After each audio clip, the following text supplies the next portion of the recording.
Hello, everyone. My name is Wylie Standage-Beier. I'm a PhD student at Arizona State University. Today, we're going to be talking about writing GNU Radio blocks or signal processing applications in GNU Radio. And we're going to be walking through what is GNU Radio, the building blocks of it, connecting these blocks, packaging them, deploying them, and then argue why GNU Radio is a good fit for many applications.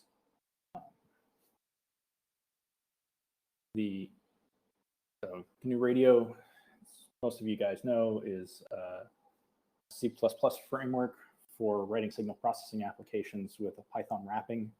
And how it does this is it splits up your code into logical, separable, testable chunks with a buffer on the input and a buffer on the output. There are a bunch of virtues to this, and hopefully we'll make this clear in the talk. It provides some other tools as well, allowing you to package and deploy your code. And it also, because your code's separated into these individual blocks, that it provides the scheduling between them. And part of this breaking your code up into logical blocks is it also provides a collection of existing libraries to do math and other applications or other sort of stuff, as well as abstraction of the hardware. This is a real nice thing if you've ever had to deal with directly interfacing, even with the UHD library. There's a lot of work involved in just getting samples off the radio at times.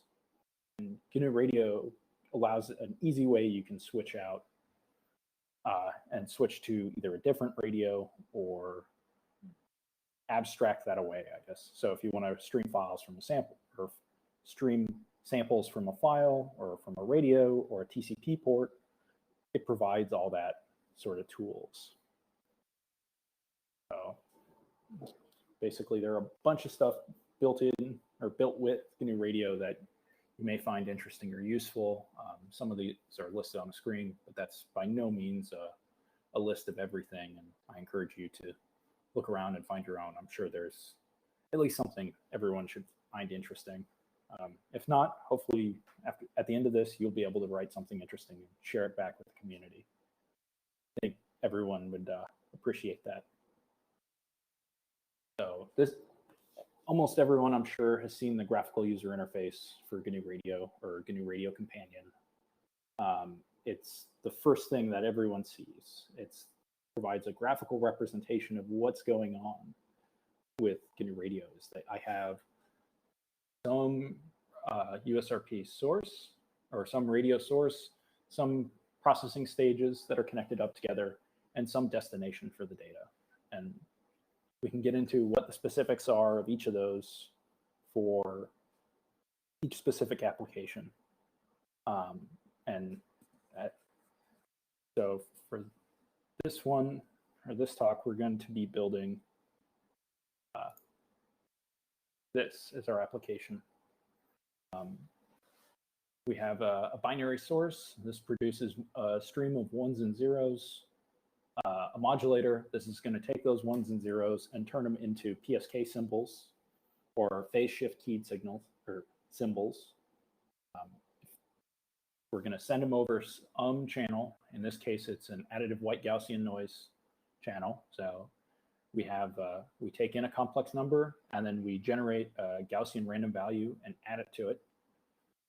And then we return that. And then we run that through a demodulator. And then we have a block that compares the original source of bit stream to the received bit stream. And because this is a system that has been corrupted by noise and we've made no effort to correct for it, no error correction code or anything like that, there will be some bit error rate.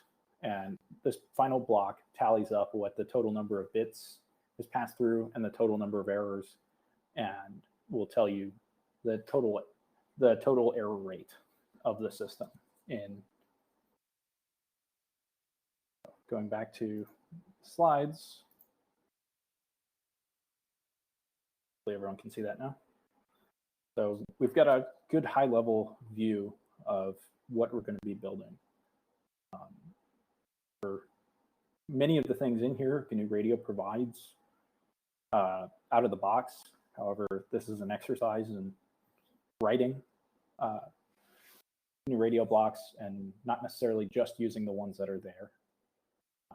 But many of them there, and if you'd be advised, if possible, to try and first make use of already written blocks. They're already tested, so that saves you, the developer, a bunch of time figuring out what subtlety is causing your system not to function as you'd expect. So, alrighty, let's build a block. First, we got to talk about what is a block. So we've already seen the flow graph up here, where one of these things is a block and performs a logical operation. We'll get into what that is now. So a block basically contains some setup and initialization, some control, user-defined methods, which we'll get into maybe a little bit later, but are a little bit less important and are specific to each block, and then a work function. On the input to the work function, it takes in buffers to the input and the output of the block. That's where you consume data from, or time series samples from, and you write back time series samples to. So your code lives right in the middle there in setup and initialization, control, user-defined methods, and work. And work is really where the majority of the stuff is done. So can't talk about, or can't have this conversation without talking about different kinds of blocks. There's synchronous blocks, which basically for every sample in they take, time series sample in they take in, they yield one time sample or return one time sample. Source blocks, they take no inputs and they have outputs. So they're the source of the data. A little bit ambiguously named, if you just pronounce it, sync, S-I-N-K, sync blocks are just like source blocks in the reverse. They take in data, but they spit out no data. In other words, this might be like a file or some other destination or a radio where it might take in samples, but you may not expect or want anything back from it in terms of time series data.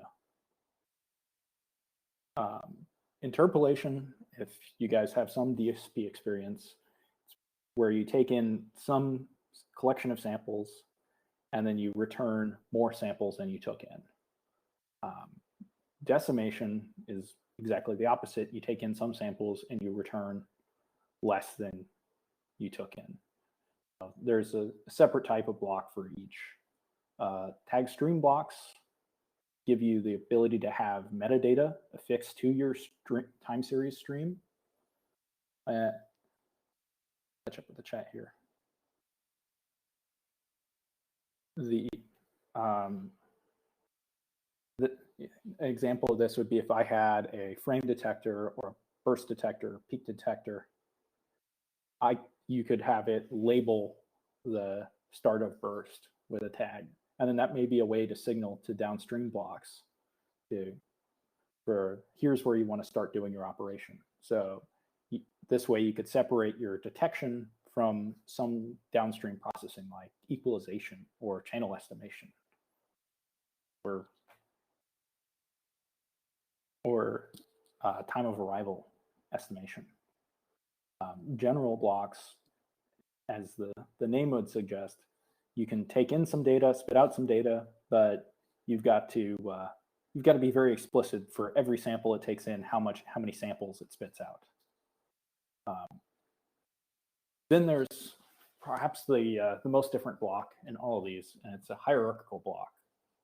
It's basically a way to compose a bigger block out of subblocks. So instead of having a direct work function, you've got many work functions that are composed of blocks that are connected together inside and that are wrapped into a single block. And this would be useful if you had for example, not so much for our flow graph that we're building, but if we had a more complicated transmit and receive chain, it may be advantageous to put the whole transmit chain and the whole receive chain in one block, for each in their own respective block. So this, you could include things like error correction, padding, adding a pre and post amble, other possible synchronization or error check in the transmit side, and then the receive side equivalent operations in the transmit chain. So you could see how you could get many blocks together that you may want to logically cluster together or clump together, but would be really useful to just treat as a single block. There is one block that's not listed on this slide, and it's a top block, but it's sort of a derived case of the hierarchical block, and we'll discuss that more at the end. So we've already talked a little bit about the kind of the vague structure of a block, but when you set up a block in Python, this is handled by the constructor method, or the underscore init underscore method. And this, what is an example of a general block? I believe a polyphase resampler is a general block. If you had something that took in a flexible rate time series, would be another example. That doesn't answer your question. I'll try to get to it and find an example later. With the constructor, you have to set up what kind of block it is. This is done by calling the parent constructor of the respective type, as shown in this slide. So if you're wanting to construct a sync block, you would have to inform or call the parent constructor for the sync block and then describe your inputs and outputs. And then, like in the case of the low pass filter shown on screen, you might want to also generate your filter taps inside your setup. So whatever your favorite method for generating filter taps is for your FIR filter, you might execute that code there on the given input parameters. So in this case, you'd have a cutoff frequency of 10 kilohertz, a high cutoff frequency of 15 kilohertz, transition width of 1 kilohertz, and respective window and filter parameters. Here's some pseudocode for an empty GNU Radio block. In this case, we're calling it my block. Notice that it inherits from GNU Radio runtime sync block class. In the constructor, we take in some arguments. Currently, we don't implement anything in here because this is just an empty shell of a block, but we do have to call the parent constructor. In this case, it's GNU Radio runtime, or gr.syncblock.__init__ on the self object. And that's, if you're not Python familiar, this will look a little strange to you. If you are, then this will be pretty normal. But it's just inheritance, like in any other language. And we have to inform it what type and how many inputs we have for the input. In this case, we're taking in type complex, and we're returning type complex. And then that wraps up, for this case, our constructor. And then the work function, or the work method, is basically where the majority of your signal processing is actually done. And how you get the input buffers, they're passed in as a list of what appear to be NumPy arrays that you can read and write from, that are, yeah, I guess I'll leave it there. That might be better not to overcomplicate it. So we grab the first item in the first input buffer, because we only have one input in this case. We only have one output, so we grab the first output buffer. And then in this case, we're just doing a simple copy block. So all this does is copy the samples from the input to the output. But up until this point, we haven't done anything to inform the scheduler or the runtime framework how many samples we've consumed or how many samples we've returned. And this is done by the return statement at the end of the work function. And we return the number of samples that are written to the output buffer. In this case, it's the same as the input number of samples because it's a sync block. So for every one sample in, you write one sample out. So talked a little bit about this, but break it down in a little more detail. So our constructor, this is where you might initialize filter taps. It's probably good to do all that after you've called the parent constructor, but I suppose live dangerously, you could do it before. And you basically describe the block at this point. And it's an important distinction here that this really does only run once for every instance of the block, and it runs during when you create the instance of the block. So if you expect it to be called multiple times during the execution of your program on a single piece of data, like you're updating filter taps or something, it could be done, but that's probably not the best way to do that. You might be better to add a method that is update filter taps or something like that in that case. So the work function is, as it suggests, where the work happens. Basically, this will get called many times during the execution of the program.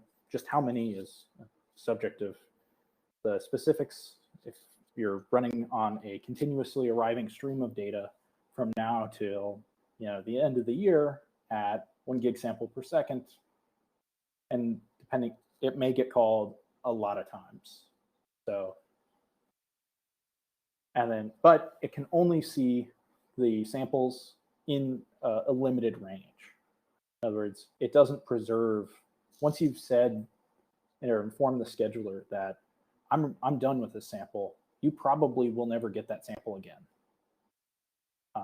Let me say that a different way. The scheduler keeps track of the buffer for you and allows you to consume samples. And then as you inform it,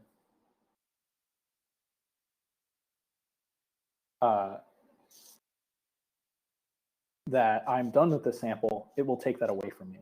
So you're only looking over a FIFO input or FIFO kind of input. We've got a question in the chat, I believe. Each buffer chunk is called a block on data. Okay. I don't see the question in that. Maybe I'm interrupting for no purpose. So all right. So we've gone over the sort of high-level view of what blocks are, how they're structured. Let's see what this looks like in practice. And if I can switch to this. So keep in mind this picture, we've got a binary source, some sort of modulator, a channel, a demodulator, and then something to account for or do the counting for all the errors. So we come. So open the file. So included in all the files under blocks, under stages of development.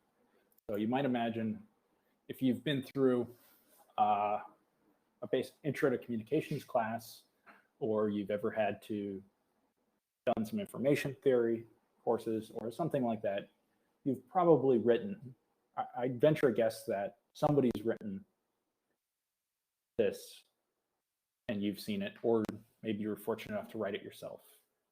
Statistics class may be another example of where you write something like this. But all this does, in this case, we're just going to generate some random bits shown in line 22. We're going to take those random bits, we're going to map them to symbols. We're going to take those symbols. We're going to generate noise that corresponds to no picture. There should be text on the screen.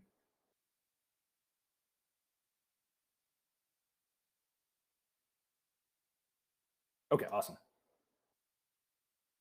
And then we want to add noise scaled appropriately to the signal to noise ratio.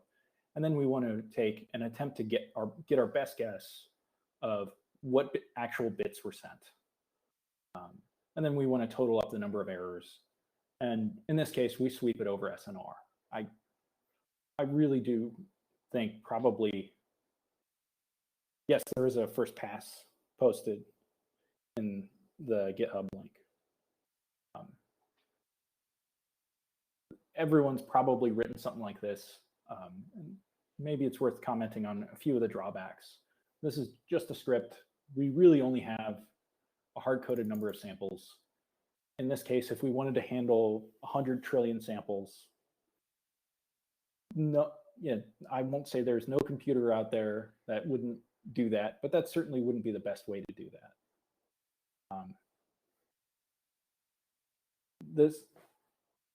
Because you'd have to have a NumPy array of 100 trillion samples in this architecture.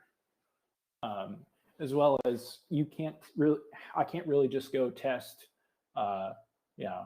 line 24 and line 30 as to whether or not they modulated or demodulated correctly.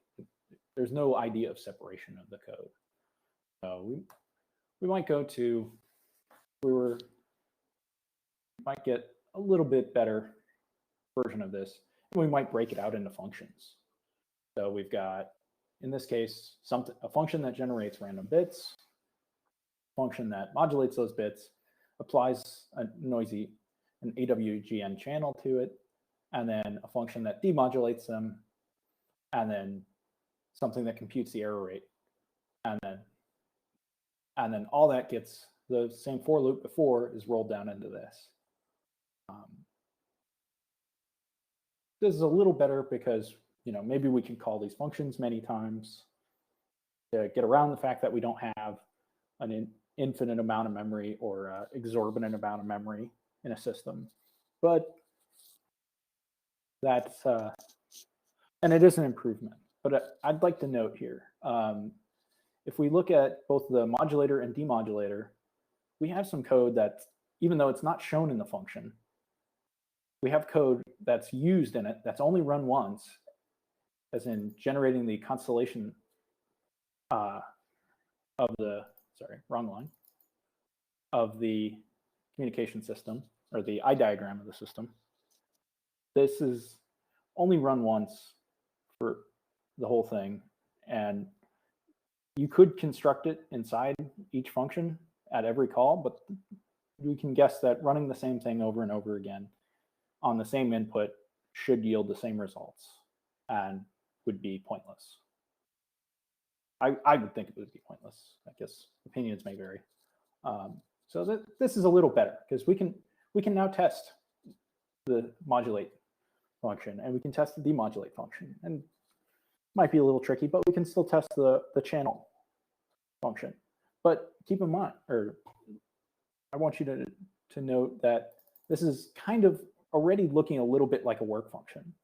And we've already got something that looks a little bit like a constructor up here, even though it's not explicit like that. Explicitly a constructor, it's not in its own namespace. And it would be still a little bit tricky to test this, especially if it was part of a big project. So, and let's skip ahead to the fourth pass just to see if we were a little bit nicer. We might add comments. Now, sorry, didn't mean to scroll past it. Just because, it's helpful. In case you guys didn't catch this, I'm sort of trying to give an idea of the flow that students take when developing a communications simulation. So if we were to write this in GNU Radio Blocks, what would this look like? Well, our bit source, we'd have a constructor. We'd have to, how you denote that it's a source block, we have no inputs. And then our output is just int8 or bytes. The chat. I'm aware the spelling was wrong. I apologize. Spelling's not something I'm very good at. But thank you.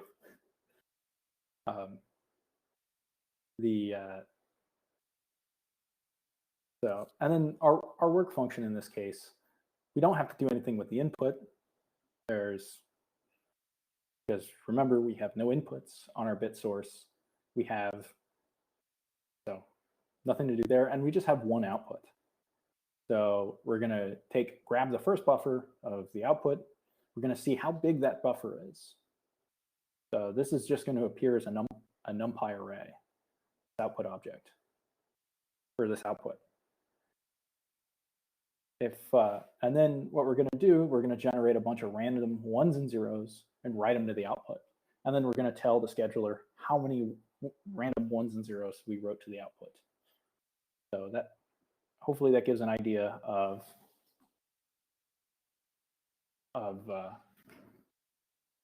what a source block would look like. And you could certainly put more complicated stuff in the constructor or the work function, or add additional stuff. And the next block is a little better example of that. So we've got our modulator, which most of this will be lifted from previous stuff, with the exception of to put it into an actual GNU Radio block. So we have our constructor. This is actually a decimation block. And the reason that is, for if we were to do QPSK as described in here, or quadrature phase shift keying, which is 4 symbols per sample, you can get 2 bits packed into that. So we're converting 2 bits into 1 complex sample. So we're going to take in a stream of bits. We're going to spit out 1 complex sample. It's going to decimate in the number of bits per symbol. So in this case, this is going to be 2. We'll create it later. And then we're going to store the constellation and then bits per symbol. But you could just as easily generate, if you wanted to say, I'm only considering QPSK, just generate the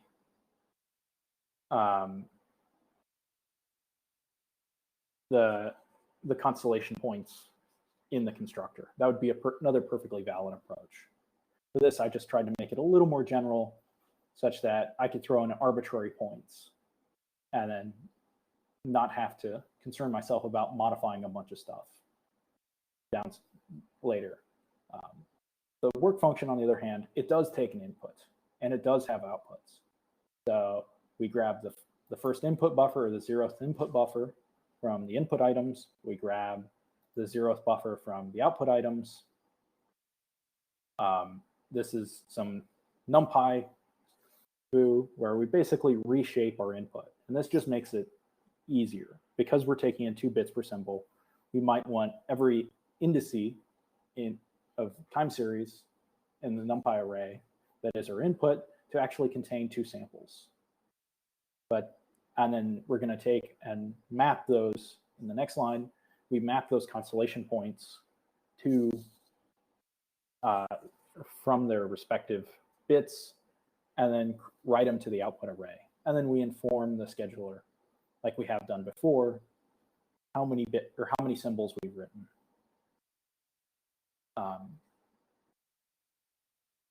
Next, we might have a channel. This is going to be even simpler. And arguably, I should have started with this block. All this does is it stores a local variable to the block called SNR. That'll get used later in the work function. And then we inform the scheduler that it takes in complex 64 as the input and complex 64 as the output. And then inform it also the name of this block is AWGN channel. And that will be useful, or may be useful later, depending on how far we get. In the work function, just like in the previous examples that show scroll down, we generate Gaussian random or complex Gaussian random samples that are identically distributed and independent, or IID, if you guys haven't heard that term before. And then we add them to the input and write them to the output. And that forms the basis of an additive white Gaussian noise channel. Yes, you can embed PyTorch into your code. What that would do is, in the background, it would actually copy your code to the GPU, run it, and then copy it back. There are some ways to get around that, but this, unfortunately, there's not really a good method right now, or a good strategy right now for keeping your data on the GPU in one place. But yes, you can do it. Just know that you're going to be living with the mem copy both ways, unless you're using like the embedded NVIDIA GPUs or something like that, where there will be a mem copy penalty, but it will be very small because it's the same physical memory. I talked briefly about you could have bound methods, and this is about the simplest ones you could think of would be a getter and setter for the SNR. So I mentioned earlier, you may want to update your filter taps during runtime execution. Well, this would be a good way of doing that. You may have a function that's create taps if this were a filter, and then it would take in the appropriate parameters. Excuse me. The demodulator is just the reverse of the modulator block, because we're going from complex samples to two bytes or 2 bits per symbol. It actually is upsampling or interpolating by 2 in this case. And everything in here should look relatively familiar.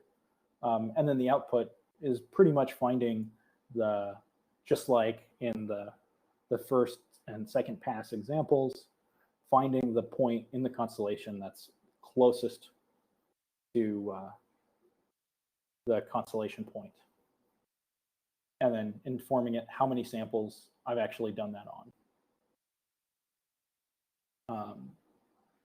And then we have, I guess, maybe I should ask a quick question of, does everyone kind of see the mapping between, if I was just to write a function in a regular signal processing application, and how that might map to a block? Just throw in the chat if yes or no, just to give me an idea of where you guys are, because I don't want to have the equivalent of a bunch of people staring off blankly into space and not getting anything out of this. That would be unfortunate for everyone.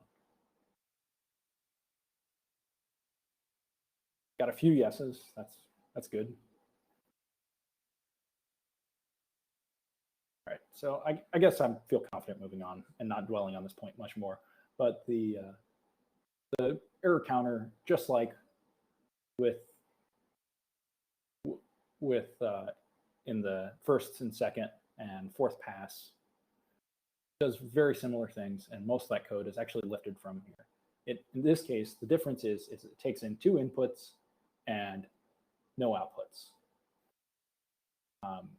And then all it does for the work function is it takes in the total number of the 2 binary streams, compares them, computes the length of it, and then totals up the number of errors between the 2 streams, and then has running totals for that. And then for computing the bit error rate, it just takes those running totals and takes the divisor of them. So we'll go back to the slides now, because the next slide is. So we've talked about sort of we've talked about building blocks, but we haven't talked at all about connecting blocks. And so if we go to our example here of our flow graph, we look at this. Some of you may have noticed or known that it'll output to a Python file is actually what's going on under the hood here. And then if we believe I put this in here, it's going to be under, sorry for not having this pulled up right away.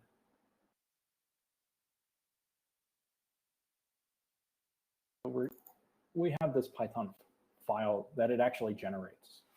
And all GNU Radio Companion does is take your description and fill out a template. This is a very helpful thing because we can see what it's actually doing. So stops bouncing around. It's actually creating an instance of something called top block. And then it's got a bunch of filler in the constructor that is mostly user interface stuff. It actually creates bound variables for the sample rate. That was the only variable we had. And then it creates instances of every block we passed in the flow graph. Then below that, it does something interesting. It takes and it describes, I'm going to connect port 0 of the demodulator to port 0 of the error counter. And then I'm going to connect up to the other respective ports. And then, oh, this was the under, I will show you. If you go, here's your top folder under GNU Radio, and then GR Writing Block, or GNU Radio Blocks, and then apps. This is the Python file that's generated from the GNU Radio Companion flow graph file, or the GRC file.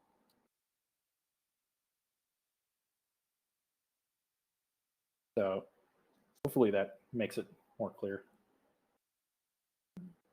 So, and then just for completeness, we've got a few bound methods, and then a main function, and then we execute main. Less important just yet, but also useful. So if you notice, everything's sort of contained in this idea of a top block.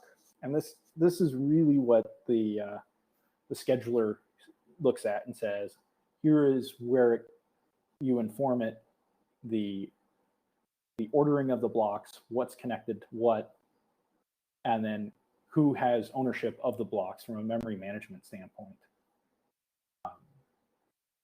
You may run into runtime problems if I create an instance of a block and then garbage collection comes by and cleans it up later, but your program hasn't finished executing. So just a heads up, that may be a problem. I only say that because it bit me the other day, so it's fresh in my mind. But what it does is the top block being a container for everything. It's very much like a hierarchical block, except for it's got, oh, how do you prevent that from happening? That is done by if you make them bound to self in the constructor, such that garbage collection won't delete it. If you just said, my block, or create an instance of my block, but you never bound it to self, when the constructor finishes, it sees that as just a local variable and not a variable that's bound to that class instance. Hopefully that answers your question. If not, I guess I can go in more detail a little bit later if you remind me. Good. And really there's 4 kind of methods you really care about with the top block. And start and run are very similar. One of those is blocking, one is not. And then waits for everything to finish. And then stop actually forces everything to finish. Names are pretty representative of what they are.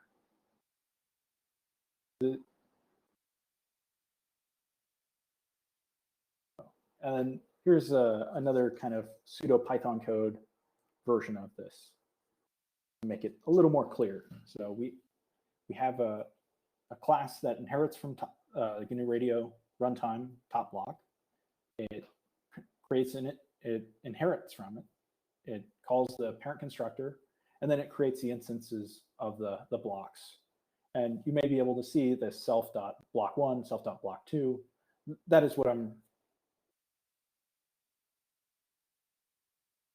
I believe so, yes. If you call start and wait, it's the equivalent to calling run.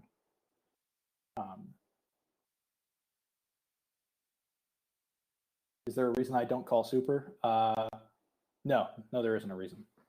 This was just to be a little more explicit and get the point across as to what exactly it was I was doing. The version of this talk that I actually started with was for people with little to no Python experience. So some of the stuff in here will be a little off or a little incorrect for the sake of clarity, or have typos in it, which that's all on me. So, and then here we connect up the blocks, and with the thing on the first argument, we notice it's the instance of the block, comma, some parameter in a tuple. And this is the port number. So it starts from 0. So if we had 3 output ports, we could go 0, 1, 2. And then the second one, it's the input. So in this case, we're connecting port 0 of block 1 to, or the output port 0 of block 1 to the input port 0 of block 2. And so whether it's input or output is just denoted by order in the connect method. We haven't really talked in much detail about data types yet. So it's probably worth having that conversation now. And basically, GNU Radio really doesn't have a huge variety of data types that it supports built in explicitly. Everyone's kind of seen the blue tabs on the blocks that are complex, or the orange that is float 32. We also have int 32, int 16, and int 8 or byte. But we can also do vectors. So if you guys are familiar with multiple receivers that are acting coherently, you might actually want 4 sample aligned samples to appear as one time sample. Or you may be reordering things, and it may be advantageous to reorder them in such that every time instance I take in n samples. But that's really the only data structure that's currently supported. So if you had a receiver that every time series sample, it returned a complex sample, a float sample, and an int 8 sample. So you might have a IQ value, a power value, and some sort of radio status, for example. That isn't explicitly supported right now, unfortunately, but you can do it. If you are consistent about how you hook things up, all the GNU Radio scheduler is doing is playing some games with memory management to move data around. It doesn't actually look at what that data is. So if I recast it in the block, I can get around that limitation. Or in Python, you might see that as creating a new D type for a NumPy array.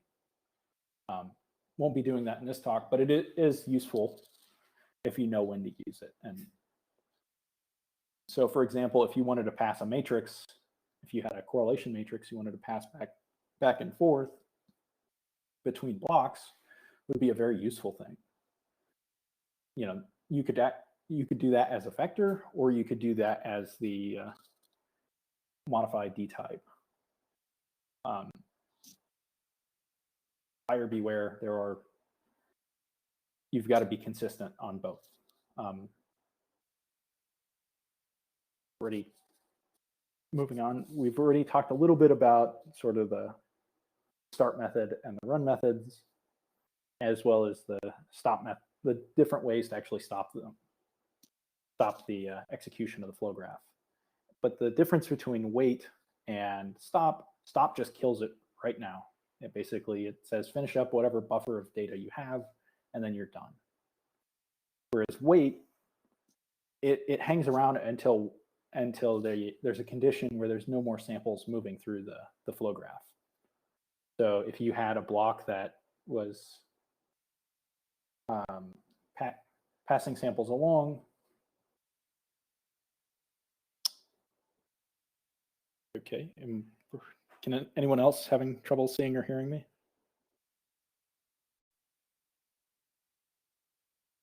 Okay.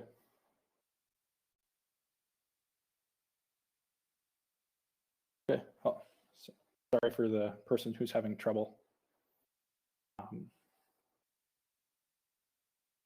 I am still on slide 19. Yes. So you might have a block or a flow graph that only executes on a finite number of samples. And in that case, what you do is you would, in your work function, you'd run until you hit the number of samples, and then you'd return a negative number.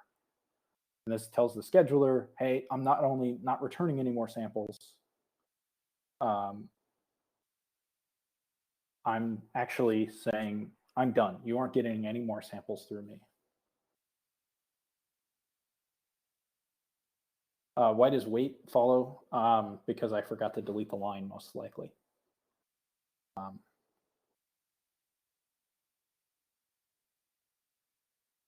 Writing blocks in C++ is fairly similar.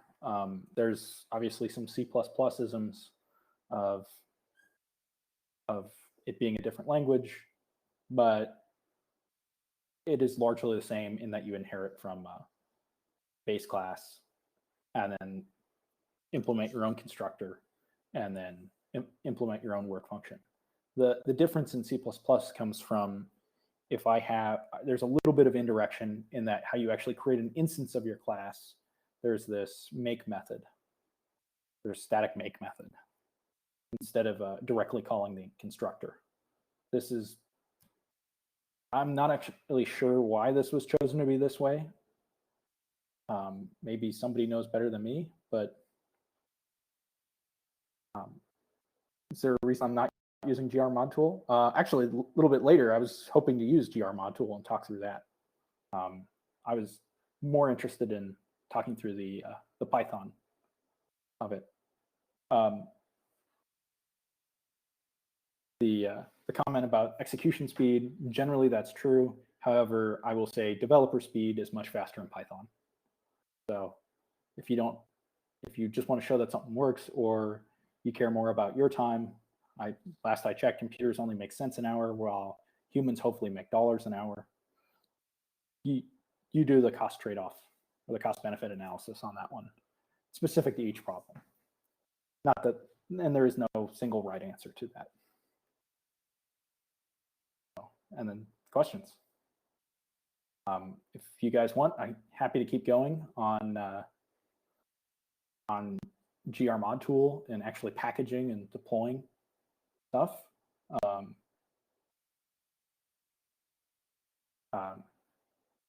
think I believe this talk actually ends in 45 minutes. I'll take that as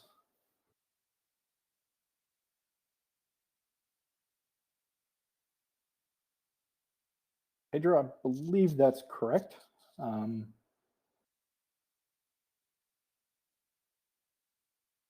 Okay, it goes till 1800 Eastern.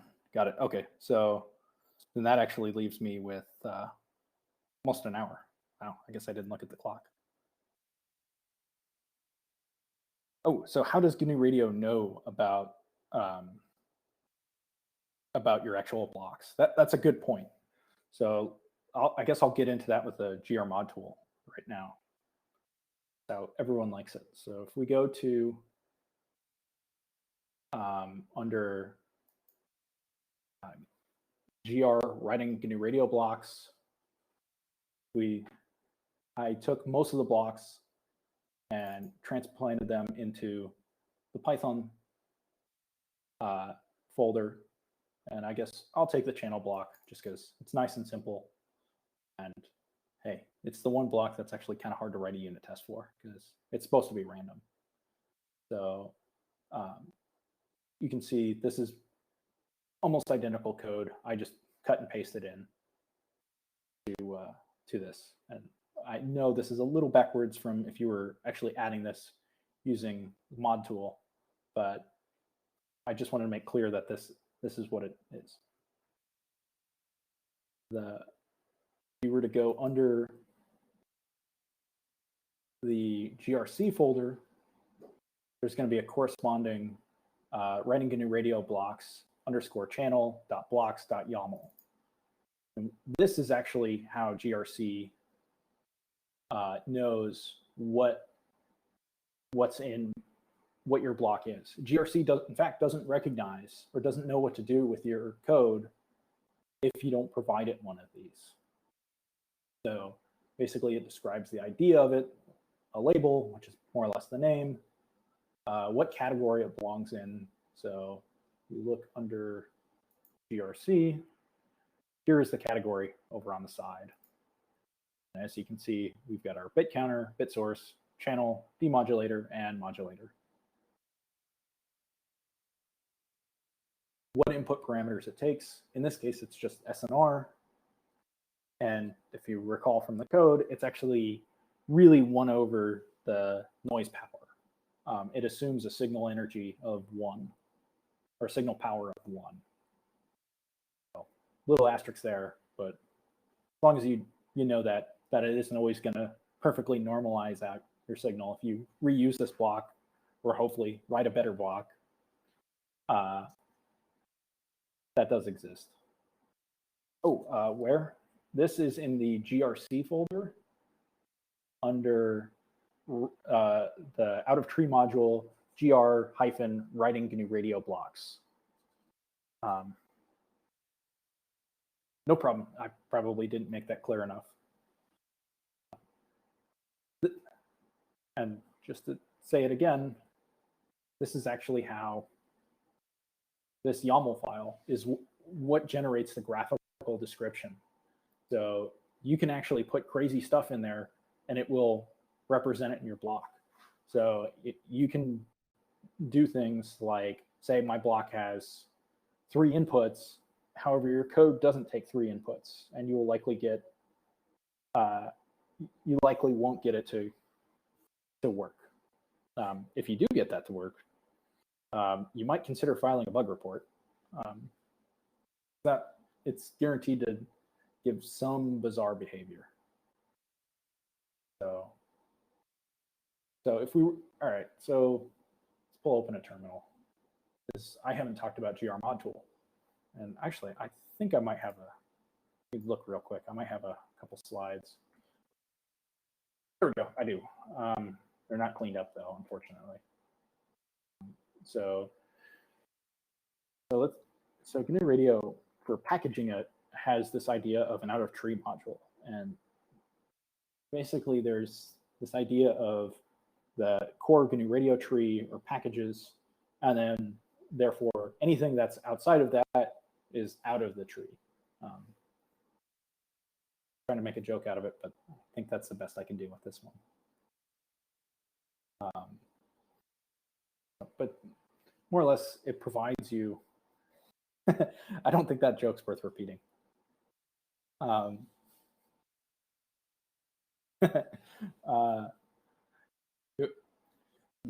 It provides you a sort of standard directory structure. Your C++ code goes here, your Python code goes here. It also provides, most importantly, I guess maybe not most importantly, but it provides a standard structure for building your code and installing it, as well as testing it. And build, install, and test being common, to me, is an important thing. I don't know if you've ever had to deal with other PhD students. Everyone seems to roll their own, and it becomes a headache to manage. Whereas if everyone's sort of using the same strategy for doing stuff, it becomes a lot nicer. So it's just CMake is the build environment, even for if it's just pure Python. Out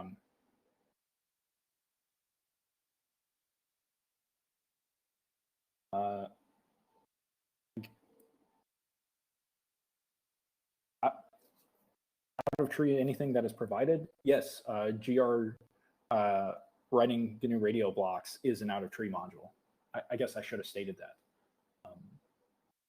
So we to build it, you're going to go to the root directory of it, and then make a build folder, get into that build folder, run CMake, and then make.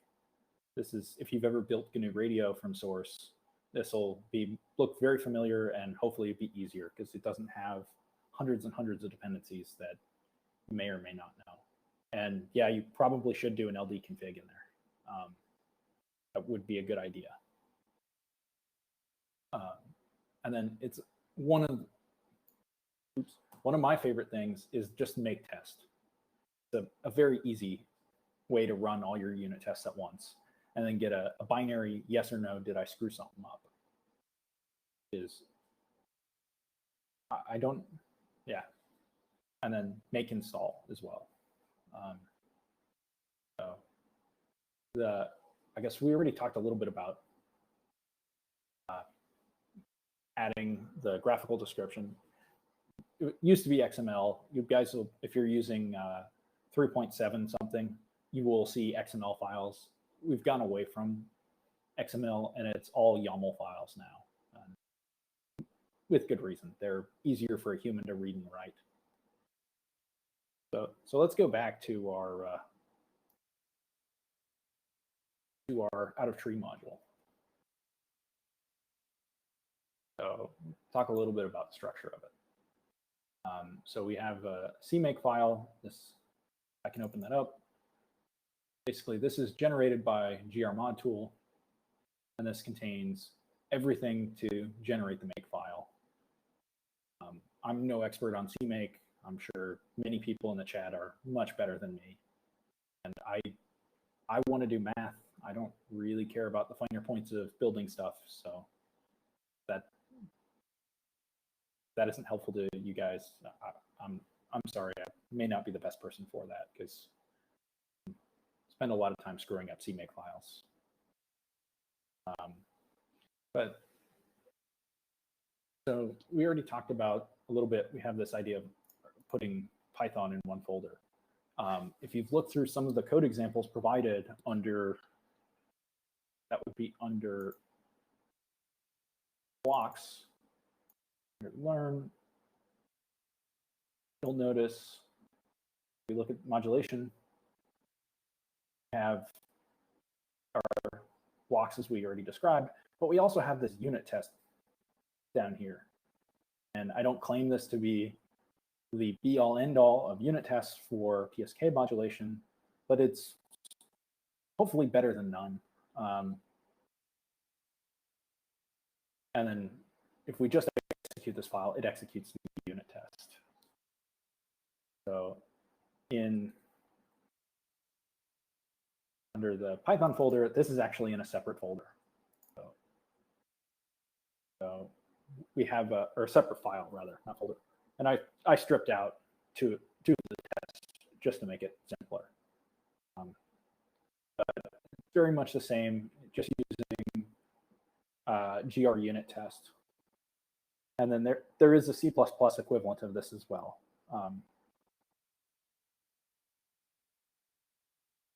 Oh, I did not know that about CMake. That is useful information. Thank you. It will save me many characters of typing. So take a look at, if we were to actually create a C++ block, it would locate the actual code in the lib folder and then locate the headers for it so that we could use it outside of it as a shared library in the include folder. And then it would copy the include folder into the respective location on the system when you ran make install, or more than likely sudo make install if you're not running with root privileges. Also, just maybe nice to mention, it does provide Doxygen if you have Doxygen installed, which on this VM I do not believe I do. But it does generate that, and it does it for every time you add a block. So I guess let's add a block. And so how would you do that in GR mod tool? So you guys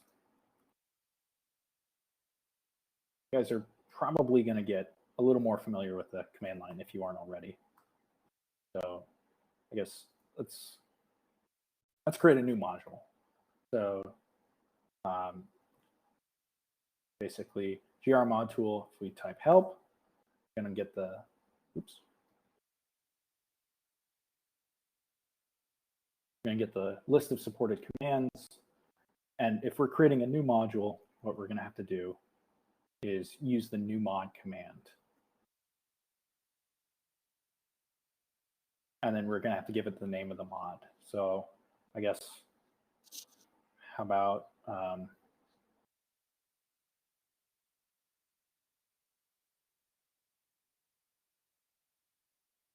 and of course I misspelled simple.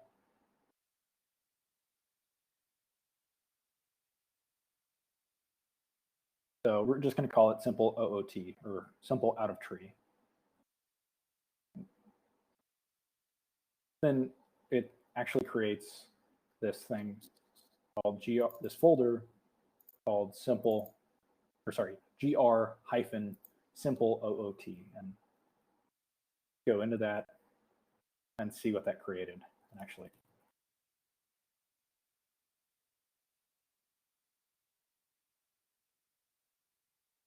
so we can see what changes every time. I'm going to use version control.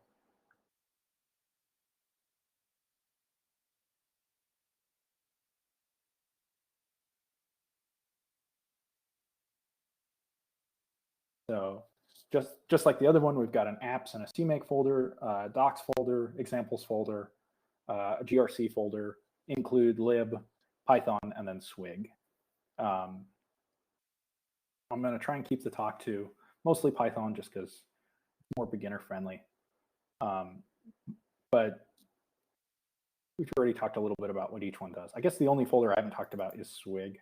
If you guys don't know what swig is, it's a way of wrapping C and C++ such that it's callable from Python. And currently it's the method that's used in GNU Radio to provide Python bindings. I believe that might be changing in the future, but at this point in time, it is swig.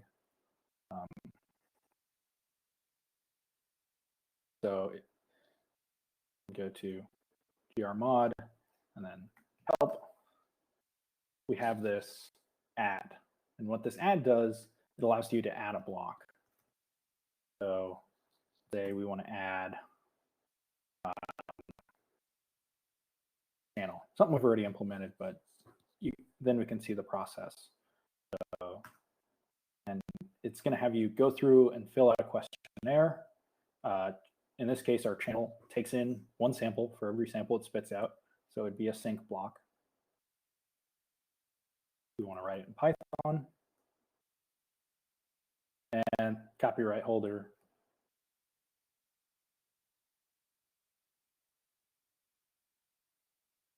And then a valid list of arguments, SNR. Probably noise power would be a little more correct there, but we won't get into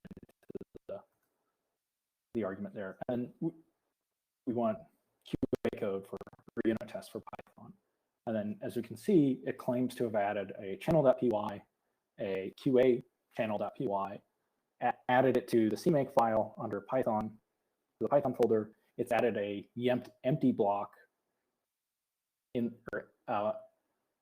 empty YAML file or a template YAML file of the block in the GRC folder, and then it's added that to the XML file, or sorry, the CMake file. How do you add? You use commas. So up here where it says SNR, if I did SNR, comma A, comma B, comma C, that sort of thing. I don't believe it does space separation. It is commas. I think it actually passes the spaces through, but they may have changed that. And just to verify, we can see all the Git will tell us all the files that have been changed. So if we go into Python file or folder, so we can, I guess I've got Visual Studio. Visual Studio look a lot nicer than Nim.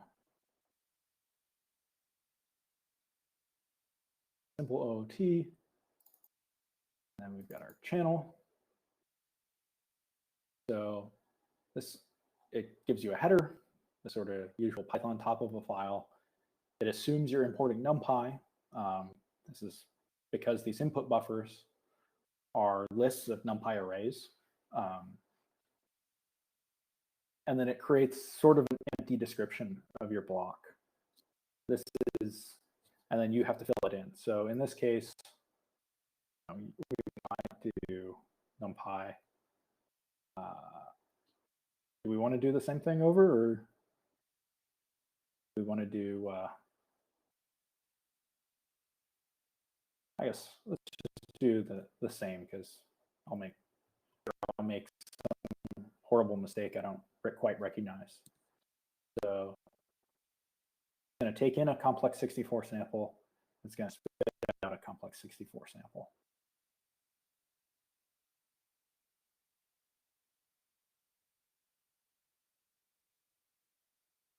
So we've described the inputs and the outputs. We're going to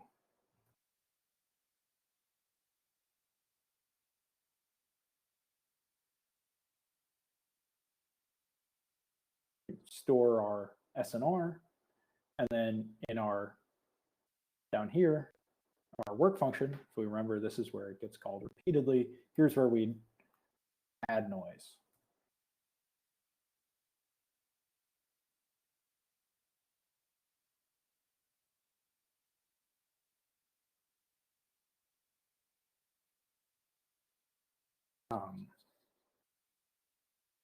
I guess I could fill that in. I don't know that it would be necessarily beneficial at this point. Perhaps it might be a little better to show that it actually does add what it adds to it. So it adds the import for channel. And then in the CMake file, it will also include that in the install. Currently, this isn't a functioning block, but we go to our GRC folder, we can see that it's where it's added this YAML file for simple OOT underscore channel dot block dot YAML. This, and then it's also added the reference to it in the CMake file. This is, we can show you what that is, but it basically creates an empty template for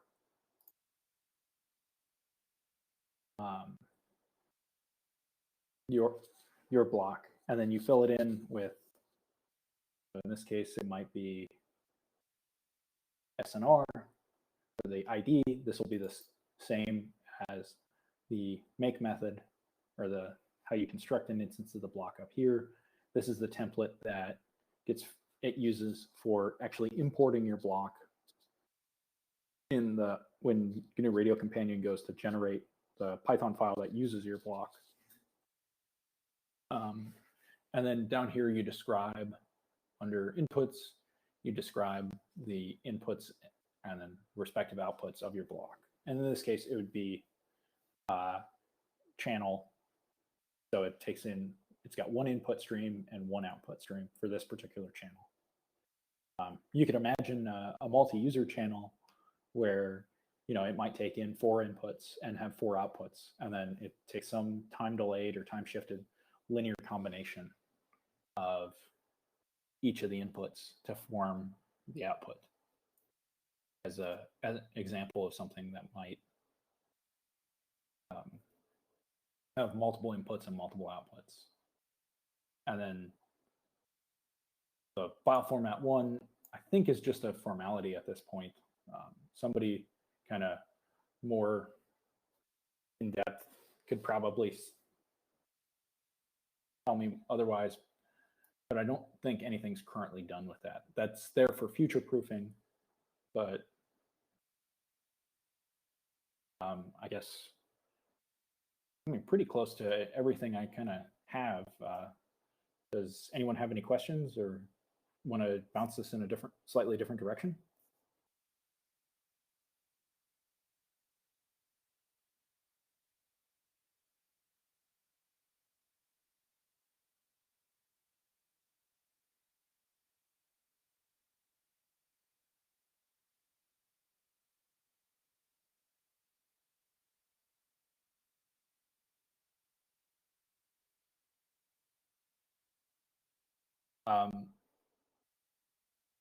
I believe there should be a comma after there, or it doesn't matter if there's a comma.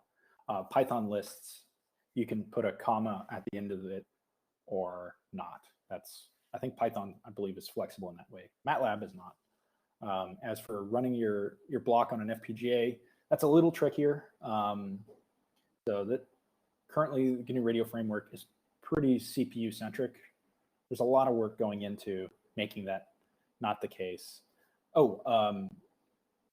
And there is ways to sort of do that, although it's kind of backwards. You're going to implement your functionality if you're wanting to get it to show up in GNU Radio Companion and you're using RF-NOC, you'd implement it on an FPGA, and then in GNU Radio Companion, it will actually pass the schedule or the hookup pattern to what's going on the FPGA.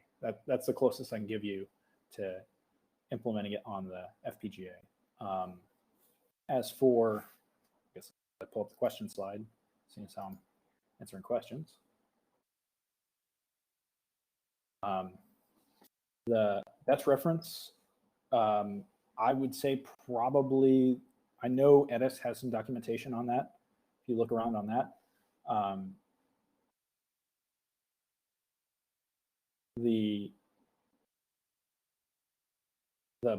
How do you make the blocks show up in GNU Radio Companion? When you run make install on your out of tree package, if everything's correct, it will show up in GNU Radio Companion. It'll copy the YAML files into the respective locations, the Python files into their respective locations, and then you may have to restart GNU Radio Companion. It might refresh. I actually haven't thought about that one. I think it'll just refresh automatically, and it will load in that list of blocks, and they'll show up in there. There's a question in the chat about using it with Jupyter. Not that I'm directly aware of. That actually, getting it to GNU Radio to work with Jupyter notebooks has been something I've been interested in for a long time, but unfortunately,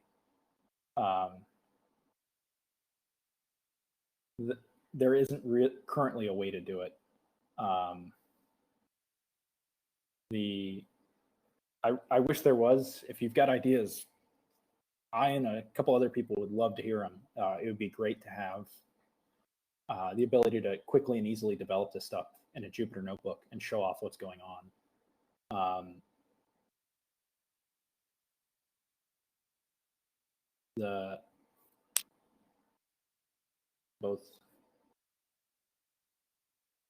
Okay, so it does seem that you have to refresh it.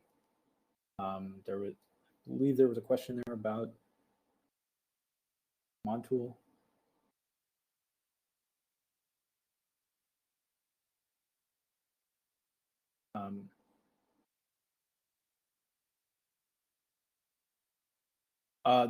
There's a question about using blocks that were created for, I believe you mean GNU Radio 3.7, not 2.7, unless you're referring to Python 2.7. In 3.8,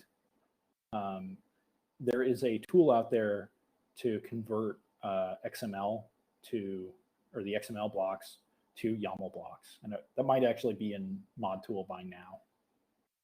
I actually haven't checked on that in a while.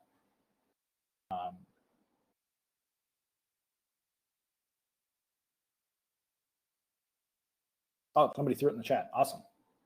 Thank you.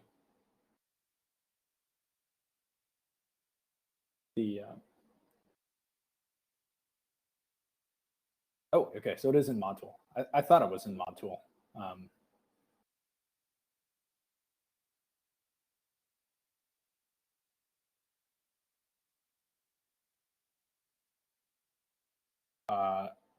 I guess at this point, I don't really have any good suggestions for modifying GR Phosphor.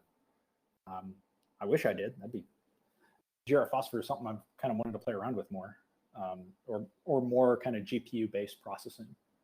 Currently, if you guys didn't know this, GNU Radio doesn't directly support scheduling on GPUs. So if you have code that runs on a GPU and that's executed in one of your blocks, it will get copied over from the CPU side to the GPU, run, and then copied back. And then before it gets passed to another block, that copy back has to complete.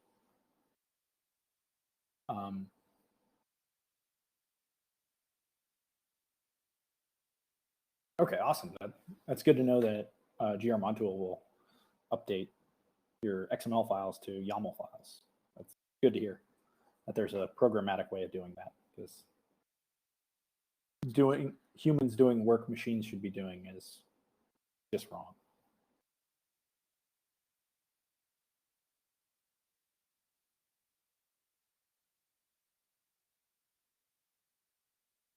I guess I'm a little surprised no one's bothered to ask about tag stream blocks or PDUs or something really in depth of how you implement the finer points of implementing a good Mac layer.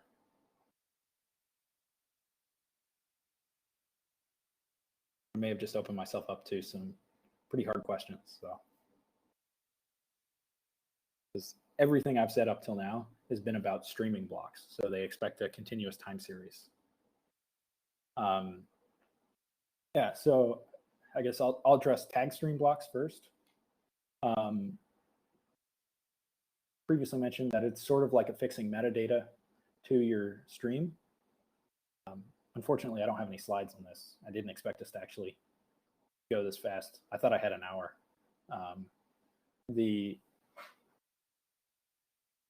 So if you want to, let's say you had a peak detector or a preamble detector, you could say, I have detected this. Or if you've got perhaps another example of this would be if I was looking at a radar return, just a single pulse. Not that you'd necessarily build a radar this way, you could say, I could label my targets or detected targets using tags. That would be an example of tag streams. And they use this thing called a PMT, or polymorphic type, which basically lets you, okay, good, awesome. Somebody threw the link to the documentation in the chat. And they allow you to affix labels to it. I actually don't have a whole lot of experience with using them in Python. I've really only used them in C++. So I may fall a little short on the Python side for that.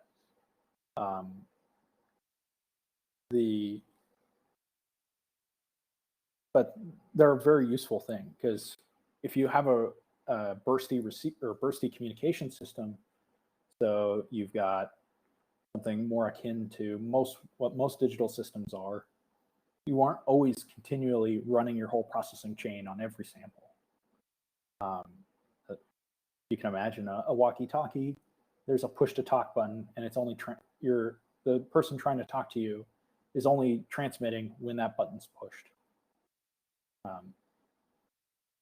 Whereas something like terrestrial broadcast, like FM radio or digital television, or a lot of satellite downlinks, are just continually blasting out data.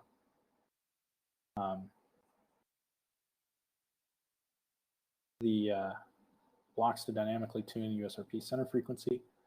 I believe that exists if you enable the message port on the USRP in GNU Radio Companion, or if you're using the Python interface for it, you enable it.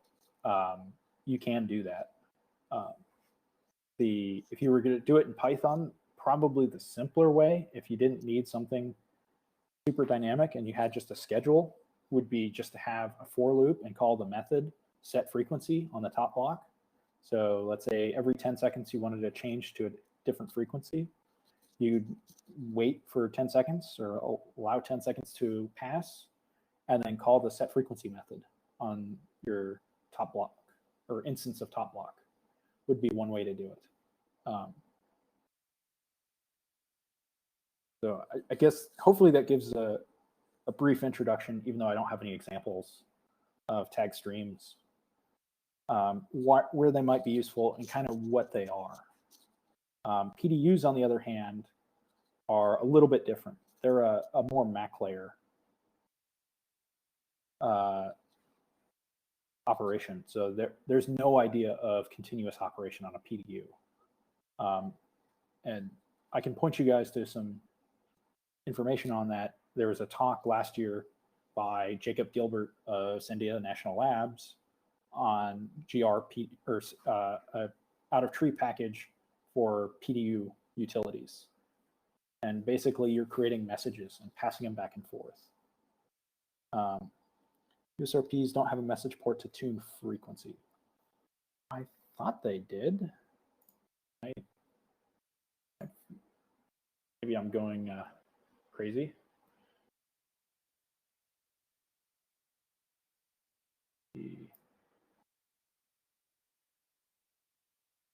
So they have a command port.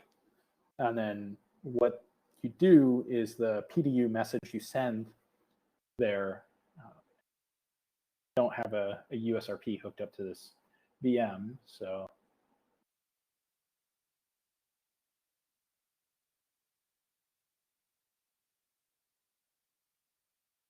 we hook this up.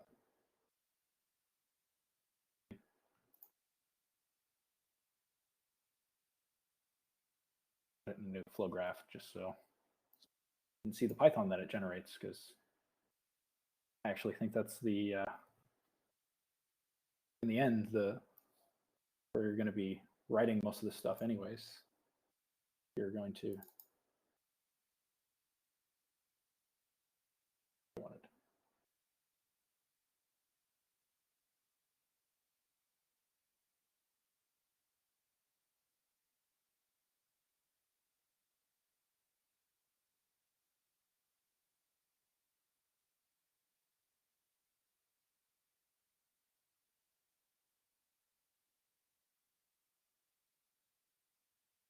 Let's save this out.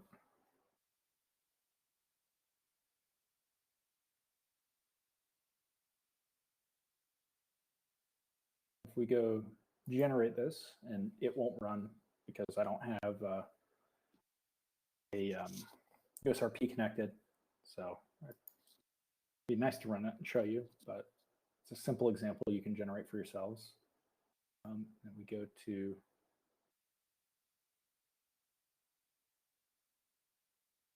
Python that's generated for that.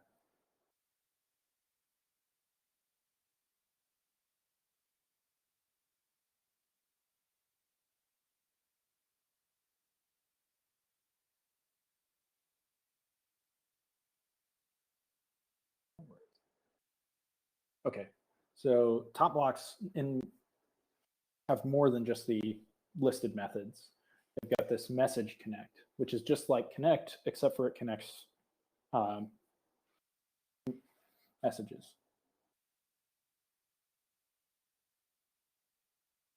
I'm not sure about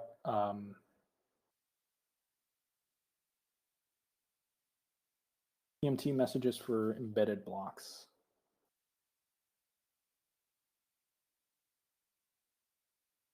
I'm not sure about that. It's likely true. Off the top of my head, I don't know. And yeah, I can push all of this at the end of the session. That's a good idea. Happy to do it. So connecting up PDU or message ports is just like connecting up regular data stream, except for the scheduler doesn't have this idea that there's regular data that's going to be arriving from it. And then you can probably pretty easily see why this would be useful. If somebody's attempting to communicate with you, you don't necessarily have somebody always transmitting. You know, there's a reason there's frame detection or preamble detection out there, because not every radio system in the world is always on. Else we might have problems. It would make things like multi-access channels could get somewhat difficult if there was no idea of time division.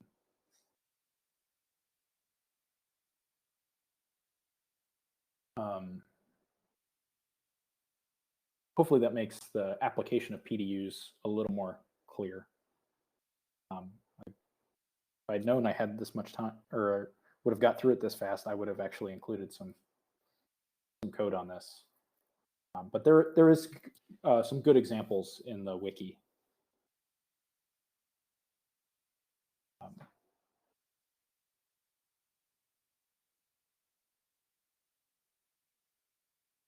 I'm not sure what the difference or what make YAML does. I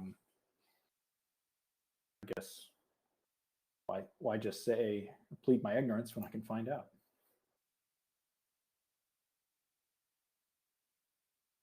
We've got our mod tool.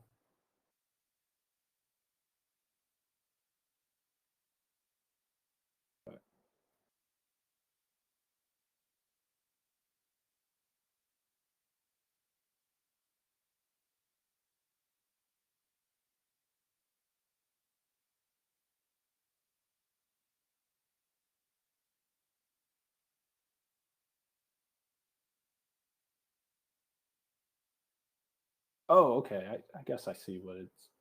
I got an idea of what it's attempting to do. So if you have blocks with no YAML, I guess it'll attempt to generate. I'm assuming just a template. Fill in the template of the YAML file, because the inputs and the outputs of the block can actually be set at runtime. I'm guessing it doesn't infer it from your code, although maybe it does. Interesting. I did not know about make YAML. This is new to me. I guess any more questions?